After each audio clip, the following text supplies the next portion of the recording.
সুপ্রিয় দর্শক শ্রোতা ভাই বোন, কিয়ামতের বিভীষিকাময় দিনে রাসূল করিম সাল্লাল্লাহু আলাইহি ওয়াসাল্লামের শাফাআত, তার সুপারিশ আমরা কে না চাইব?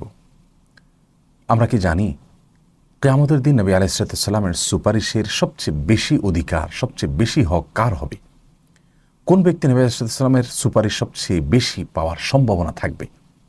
এ প্রসঙ্গে সুনানে তিরমিজির একটি হাদিস আমাদেরকে পরিষ্কারভাবে ধারণা দেয়। নবী আলাইহিস সালাম নিজে ইরশাদ করেন, আউলান নাস বি ইয়াউমাল কিয়ামাতি আকসারুহুম আলাইয়া সালাতান, অর্থাৎ আমার কাছে কিয়ামতের ময়দানে, কিয়ামতের দিন সবচেয়ে বেশি নিকটবর্তী হবে বা সবচেয়ে বেশি হকদার হবে শাফাআতের। অনেক উলামা একরাম এ হাদিসের ব্যাখ্যা বলেছেন, এর অর্থ হলো শাফাআতের নিকটবর্তী হবে কিয়ামতের দিন আমার সবচেয়ে ওই ব্যক্তি বেশি, যে ব্যক্তি আমার প্রতি বেশি থেকে বেশি দুরূদ প্রেরণ করে।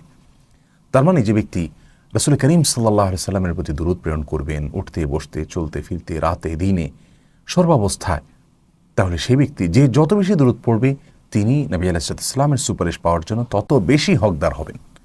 প্রিয় দর্শক, অতএব আসুন চলতে ফিরতে উঠতে বসতে এমনকি বিনা অজুতেও আমরা দুরূদ প্রেরণ করতে পারি। সাল্লাল্লাহু আলাইহি ওয়াসাল্লাম, আল্লাহুম্মা সাল্লি আলা মুহাম্মদ ওয়া আলা আলি মুহাম্মদ, দুরূদ ইব্রাহিম, অথবা যে কোনো দুরূদ আমরা পড়তে পারি নবী আলাইহিস সালামের প্রতি, যে যার অর্থের ভিতরে তেমন কোনো খারাপ দিক নেই। সাল্লাল্লাহু আলাইহি সাল্লাম পড়তে পারি, আল্লাহুম্মা সাল্লি আলা মুহাম্মদ ওয়া আলা আলি মুহাম্মদ পড়তে পারি, সাল্লি আলা নবী পড়তে পারি, তারপর দুরূদ ইব্রাহিম পড়তে পারি, আরও যত দুরূদ আছে এই সমস্ত দুরূদগুলো আমরা পড়তে পারি। এর মাধ্যমে বেশি থেকে বেশি অবসর সময় আমি যদি দুরূদ পাঠ করি, এর ফলে আমি নবী আলাইহিস সালামের শাফাআত কিয়ামতের দিন পাবো। শুধু তাই নয়, দুরূদ বেশি পরিমাণে পড়ার ফলে একজন মানুষের বিপদ আপদ, টেনশন, পেরেশানি, মুসিবত দূর হয়। আল্লাহ সুবহানাহু ওয়া তাআলা যে কোনো বিপদ থেকে বের হওয়ার পথ তাকে দেখিয়ে দেন। আরও নানামুখী উপকারিতা রয়েছে দুরূদের মধ্যে। আল্লাহ তাআলা 10 বার রহমত অবতীর্ণ করেন একবার দুরূদ পাঠ করার ফলে। আমরা দুরূদ পাঠ করার মাধ্যমে নবী আলাইহিস সালামের জন্য যে দোয়া করছি রহমতের, এতে তিনি উপকৃত হন আর না হন, আমরা প্রত্যেক উপকৃত হব।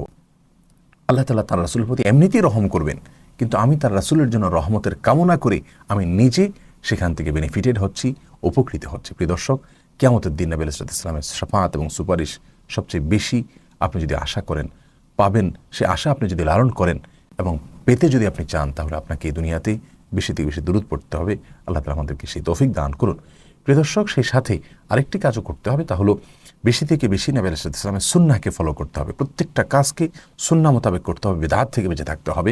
আপনি নবী সালামের সুন্নাহকে ফলো করে চললে, তার প্রতি বেশি বেশি দুরূদ প্রেরণ করলে ইনশাআল্লাহ বিইذনিল্লাহ আল্লাহ তাআলা আপনাকে তার রাসূলের নিকটবর্তী রাখবেন এবং শাফাআতের হকদার করবেন। আল্লাহ তাআলা আমাদের সকলকে বেশি বেশি দুরূদ প্রেরণ করার তৌফিক দান করুন। এর মাধ্যমে আমরা বেশি বেশি শাফাআতের সম্ভাবনা তৈরি করতে পারবো কিয়ামতে রাসূল আকরাম সাল্লাল্লাহু আলাইহি ওয়াসাল্লামের তরফ থেকে। আল্লাহ আমাদের তৌফিক দান করুন।